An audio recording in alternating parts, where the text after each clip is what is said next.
Ada teknik yang sangat efektif dan saya pakai ini sejak anak-anak kecil. Namanya teguran 1 menit. Negur perilaku, Bu, nggak usah lama-lama. 1 menit saja. Itu pun dibagi. Setengah menit tegur perilaku yang keliru, setengah menit puji perilaku anak sebagai perilaku yang baik. Nah loh, kita biasanya gimana sama anak? Kamu ini ya pulang terlambat ya, bunda minta kamu jangan lagi terlambat ya. Dengar, sekali lagi bunda bilang kamu jangan lagi terlambat, udah sekali lagi udah setengah jam. Sekali berkali-kali. Itu nanti memori di otak anak akan terekam sehingga anak ya dapat label. Sebetulnya dia cerdas, tapi kita bilang selalu kamu ya pemalas, jadi pemalas betul. Nah, terekam di kepala. Walaupun hari ini ibu tidak bilangin lagi dia pemalas, tapi sudah terekam. Dia jalan terus. Rekaman di otak jalan terus lewat sistem saraf. Kalimat itu kita sampaikan pada anak usia 3 tahun, apalagi. Itu lagi golden period itu. Perkembangan otak dia nangkapnya. Kata ibunya, saya udah nggak pernah bilangin dia pemalas, kenapa dia pemalas?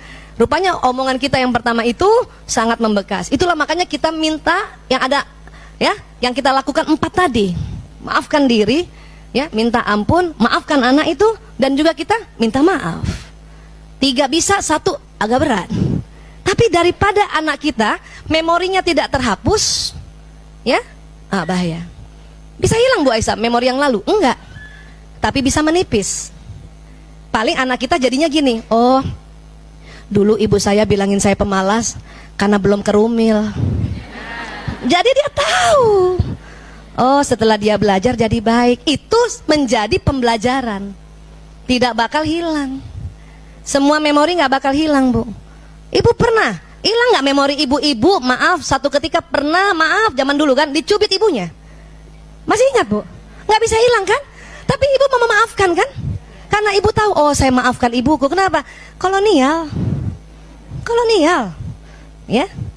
Pernah di damprat orang tua? Pernah dimarahin orang tua? Pulang terlambat dimarahin? Itu saya ingat terus itu.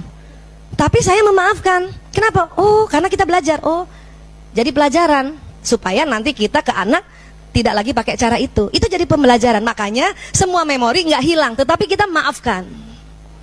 Bu Aisyah, sebetulnya saya sudah memaafkan, tapi tidak bisa melupakan. Memang karena memori.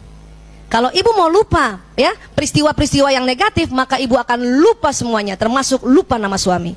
Mau ibu? Mau? Mau begitu? Makanya memori tetap ada. Yang penting kita minta maaf, maafkan diri dulu.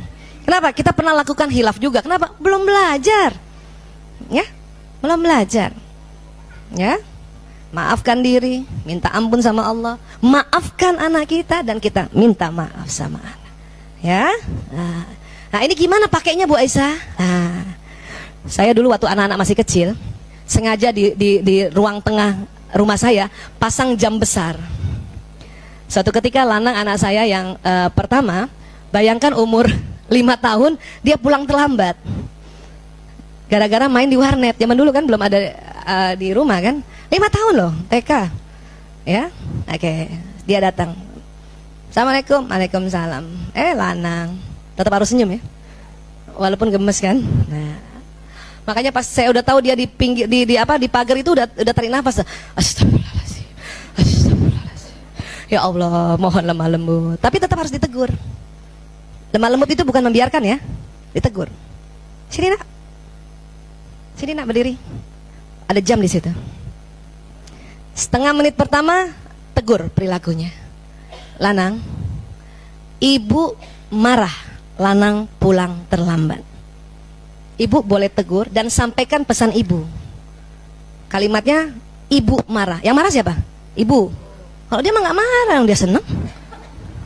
Banyak kita begini, kamu bikin ibu marah. Itu yang keliru. Itu orang tersinggung itu. Ya, Lanang, ibu marah karena kamu terlambat. Harusnya kamu nggak terlambat dong. Harusnya kan TK pulang jam 10. Ini kenapa jam 3 siang baru pulang? TK kan 5 tahun. Bayangin Bu, anak saya aja TK udah split. Ya, kan itu ditegur. Ya, Dan kamu juga nggak bilang sama ibu. Nah itu cuma setengah menit. Bayangkan tuh. Saya lihat tuh setengah menit. Masih mau ngomong udah setengah menit. Dan pada saat menegur setengah menit, kalau ibu marah, ibu boleh ekspresikan. Ya, waktu masih kecil saya nggak pakai ekspresi. Kalau udah besar waktu SMP, Lanang, pakai gerobak meja loh. Ibu nggak suka Lanang pulang terlambat. Tapi itu setengah menit tuh, ya. Apalagi Lanang nggak bilang sama ibu. Kamu tahu kan? Ibu jadi takut. Wah, setengah menit. Habis itu nggak boleh marah udah. Dia nggak lihat. Kenapa? Peralihan antara menegur dan kemudian memuji itu susah, Bu. Bagaimana caranya habis marah ibu memuji? Maka harus istighfar. Mumpung anak nggak lihat karena dia nunduk. Tuh anak nunduk, pas dia nunduk, astagfirullah. Tuh anak nunduk kan? Astagfirullah. Sebab biasanya kamu kalau pulang sekolah selalu tepat pulang, Nak. Dan kalau kamu pasti telepon ibu. Itu bagus, Nak. Itu memuji.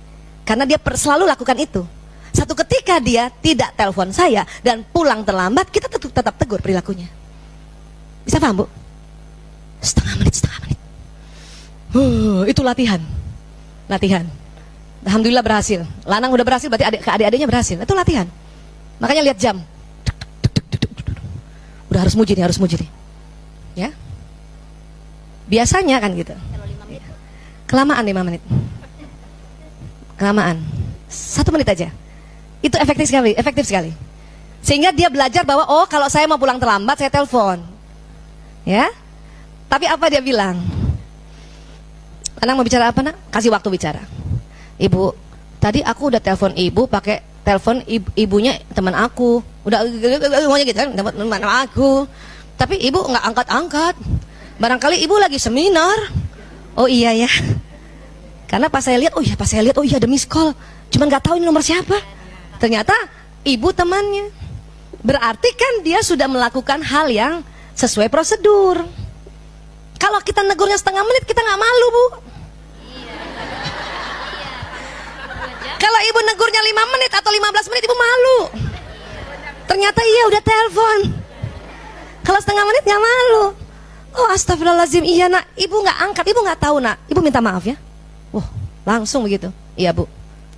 Jadi dia harus tahu hargai pribadi anak ini tetap positif. Karena dia biasanya nelpon. Tapi kenapa pada saat itu menurut saya tidak telepon, padahal sudah telepon. Kasihan kan? Coba kalau nggak dikasih 1 menit ini. Lanang, kenapa kamu terlambat? Selalu terlambat, bikin ibu marah aja. Kamu seperti bapak kamu aja ya. Wih, merembet bawa-bawa bapaknya. Itu bahayanya kalau merepet.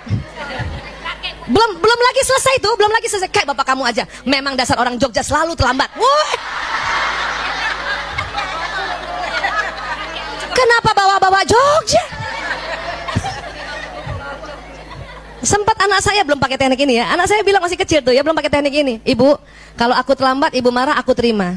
Tapi kalau bapakku orang Jogja, itu salah ibu.